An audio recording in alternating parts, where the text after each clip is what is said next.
మంచి సంబంధాన్ని నాశనం చేసి ఎట్లా కూర్చున్నాడో చూడు. అయినా బిడ్డ జీవితం మంచిగా ఉండాలని చూడాలా గాని వీడు నాశనం చెయ్యాలనుకున్నాడేందో విచిత్రం. కాకపోతే బిడ్డ జీవితం బాగుపడాలని చూస్తున్నా, నాశనం కావాలని కోరుకోవడం లేదు.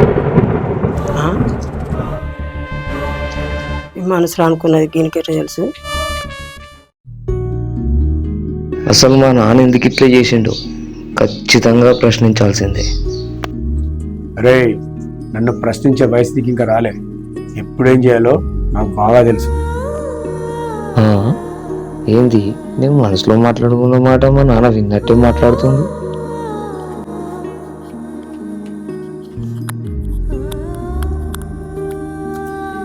అమ్మో, ఎక్కువ ఆలోచిస్తే పిచ్చి పట్టేటట్టుంది.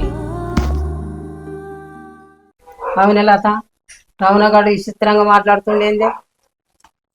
ఏమో చిన్నమ్మ, ఆయనకేమైనా దయ్యం పట్టిందో లేకపోతే దేవుని కొంటతనమో మనిషి కొంటతనమో నాకైతే ఏం అర్థమైతలేదు.